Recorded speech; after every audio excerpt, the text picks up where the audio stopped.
invitamos, por favor, a todas las personas panelistas que suban pues aquí al panel, que en principio configurarán esta mesa técnica, cómo mejorar los incidentes y accidentes profesionales, casi nada, dentro de una campaña sobre caídas en altura y concretamente van a estar con nosotros pues don José Manuel Subirá Sueira, que ya ha sido presentado, don Adrián Navarro también, doña Patricia y don José Luis García, concretamente asesor jurídico del Colegio Oficial de Aparejadores y Arquitectos Químicos de Gran Canaria.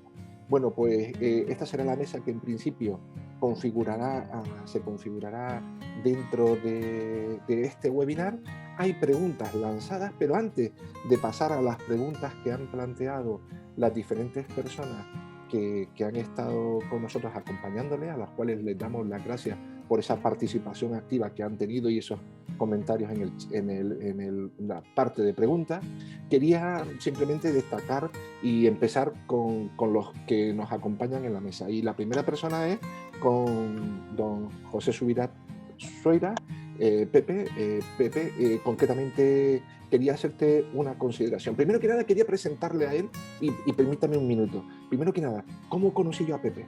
Pues mira, yo conocí a Pepe a través de Paco Medina, con el que tenía mucha relación. Y concretamente el primer edificio en el que intervino fue un edificio de Las Palmas de Gran Canaria muy significado.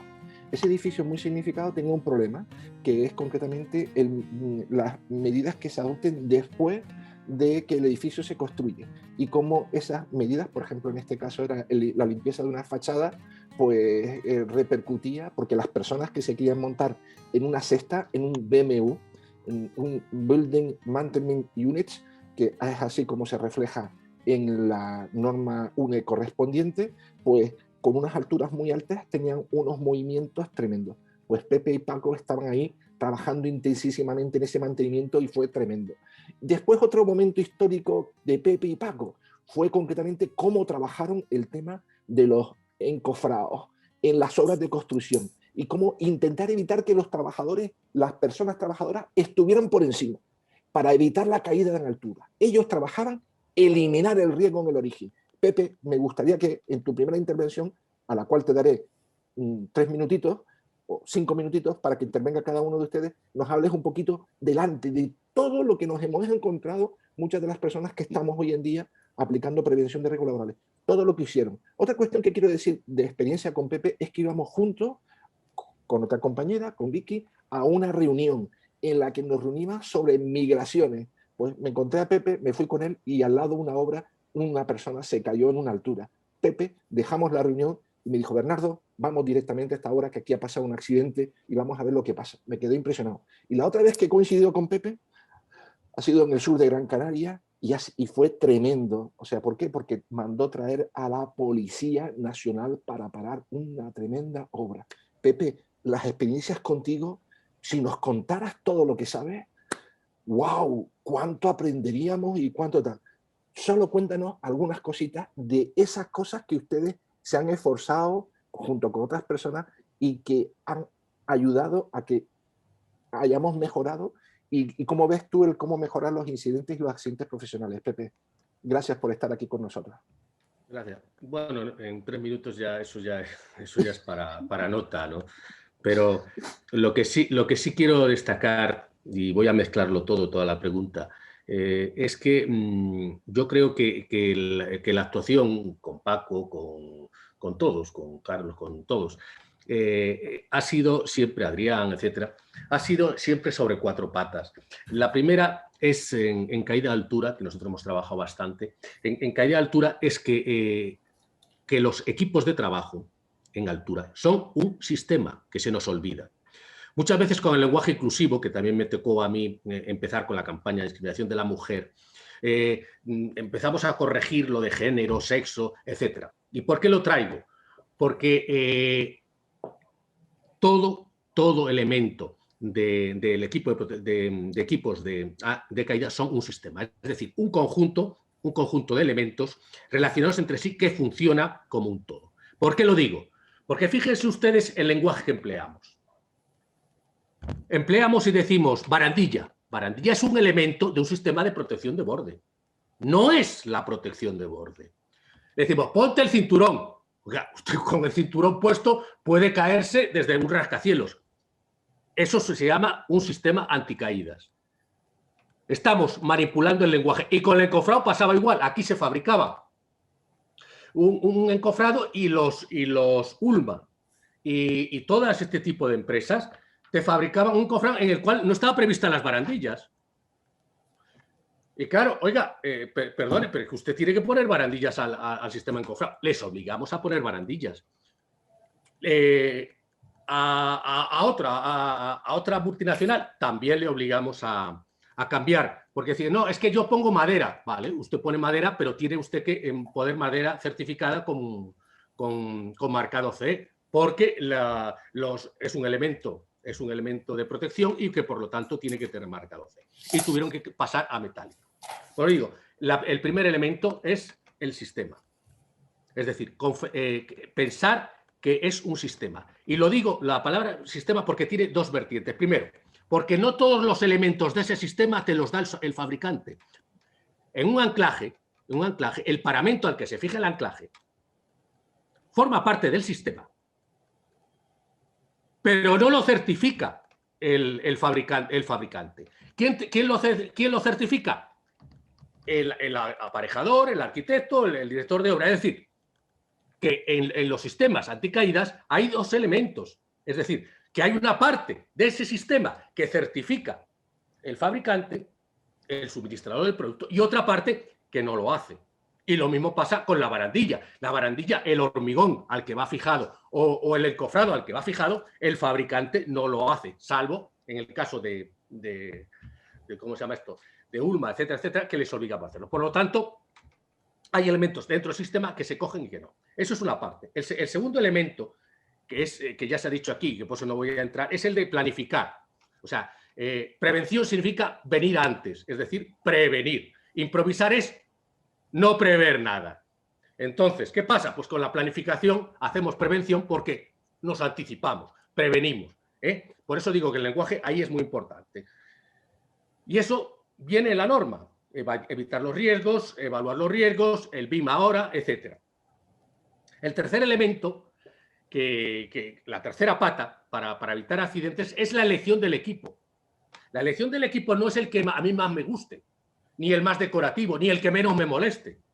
La elección del equipo viene en una norma que te dice que tiene que ser el equipo menos peligroso, el que el primero elimina el riesgo. Es decir, si nosotros podemos hacer, en teoría, en un edificio, ponerle pretiles, pues se ponen pretiles para que la persona no se caiga. Y después, que en esa elección de equipos se tiene que escoger, por ejemplo, te dice, ponga usted las redes, muy bien, pero existen redes de protección, y después existen redes anticaída, es decir, unas previenen la caída y otras protegen de la caída. Hay que poner, porque la norma te lo dice, las que previenen la caída. No es una elección, es que si pueden una, lo hacen. Se utilizan escaleras. No, oiga, perdone, las escaleras no se pueden utilizar, salvo que no exista otra posibilidad.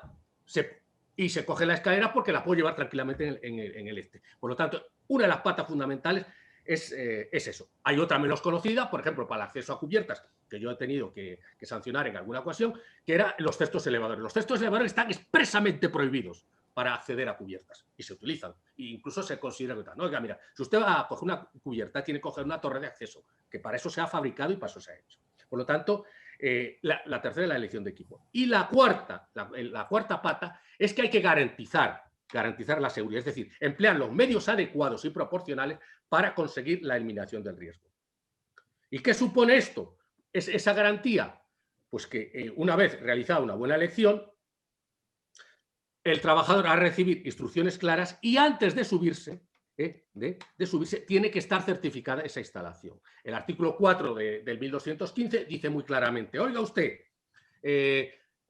tiene que haber un permiso para acceder arriba cuando previamente a que la persona se haga. ¿Cuántos accidentes hemos visto que se ha desmoronado todo el encofrado? Pues ese tipo de situaciones lo tiene que tener. Por lo tanto, son solo 4 patas, pero para mí fundamentales, y son las que hemos trabajado siempre, que son, estamos hablando de un sistema, en segundo lugar, estamos hablando de una planificación, en tercer lugar, una elección de equipos de acuerdo con el artículo 14 y 15, no de acuerdo con el capricho de cada cual, ni con el interés ni la comodidad de cada cual, sino de acuerdo con el artículo 14 y 15 de la Ley de Prevención de Riesgos. Y en último lugar, una garantía de que el trabajador, cuando accede a ese puesto de trabajo, esa cubierta, esté todo hecho y haya recibido las instrucciones adecuadas, que eso sí ha trabajado bastante Fernando, y que viene en el artículo 14 y en el artículo 15. Y yo creo que con esas 4 cosas eliminamos los accidentes. Perfecto. Yo decirte una cosa con relación a esas 4 cosas que has comentado y con relación al concepto de los sistemas, que recuerdo, he enumerado 3 ocasiones en donde coincidí contigo. Una cuarta ocasión, o sea, una quinta ocasión sería concretamente cuando fuiste al ICASEL, al Instituto Canario de Seguridad Laboral, y llevaste a una empresa que garantizara que los anclajes en las fachadas para los sistemas de protección de borde o sistemas de anclaje para trabajos verticales se pudieran certificar. Otro momento histórico donde tú estabas absolutamente empeñado en garantizar el tema de los sistemas. Y otra cosa que aprendí con ustedes fue el tema de la caducidad, que las cosas tienen fecha también de caducidad. Yo creo que es un aspecto muy importante que a veces a los prevencionistas se nos olvida porque pensamos que solo es la leche, los alimentos, los que se caducan. El resto de los sistemas, ni siquiera los sistemas de protección de borde y demás, se caducan. Muchas gracias, Pepe. Voy a pasar ahora, antes de pasar a las preguntas, si nos da tiempo, Adrián, que nos digas alguna pincelada sobre alguna consideración, y te dejo un poquito menos de tiempo que a Pepe, si no te importa, Adrián. Buenas tardes nuevamente a todos los asistentes y a los ponentes. Antes de nada, antes de comenzar, agradecer a los ponentes por la excelencia de sus ponencias, y voy a hablar y dándole contestación a algunos de los ponentes. Cuando don José Subirás habla de la intención de la documentación a presentar, en el cual yo participo con el resto de técnicos de las comunidades autónomas en Madrid, efectivamente, has puesto el ejemplo práctico de las camareras de piso. Este es el mismo ejemplo. Actualmente estamos intentando trabajar en otros documentos más técnicos, que son los requisitos de los equipos de trabajo a utilizar. En cuanto a las deficiencias que yo más detecto a la hora de analizar documentación, es un estudio de seguridad de salud o un estudio de base de salud muy genérico. La verdad que nos sorprendemos a día de hoy cómo, teniendo la guía y cómo teniendo documentación suficiente y necesaria para redactar un buen documento, aún seguimos viendo un documento genérico. Don José Luis era claro en ese aspecto. Un documento de 1000 páginas, eso no lo lee nadie. Con respecto a otra cosa que dijo José Luis sobre la normativa, tenemos un problema grave con el código técnico. Problema grave, me refiero a que nosotros dentro del grupo de trabajo de construcción hemos iniciado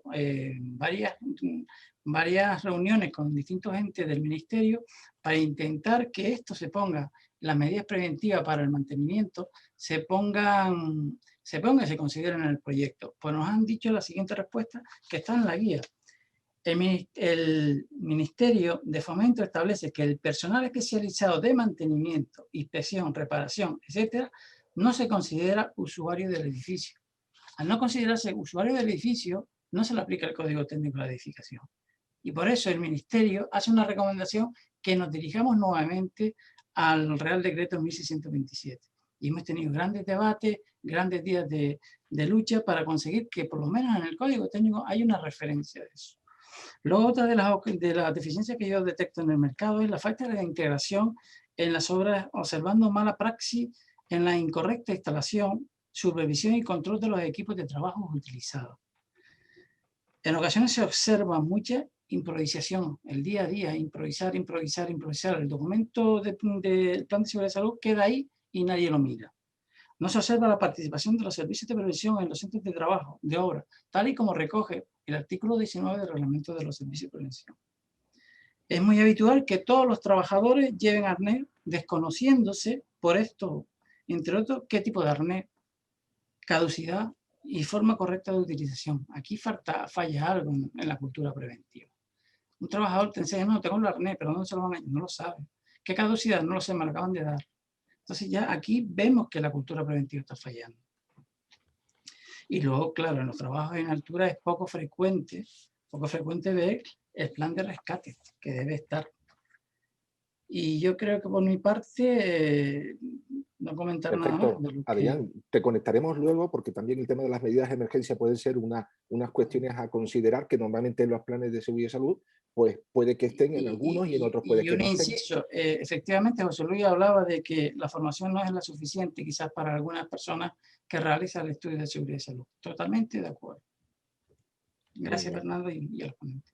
Perfecto. José Luis, por el orden que tengo yo aquí en las pantallas, les estoy dando. José Luis, si quieres intervenir brevemente antes de pasar a alguna pregunta, muy corto, porque además... Sí, tienes que activar micro. Activa micro de pantalla. Perdón, solo quería destacar que en el análisis de las cuestiones, independientemente de detalles, creo que hay un consenso más o menos respecto a cuáles son los problemas. Siempre la realidad es cómo abordar la solución y de forma rápida de esos problemas.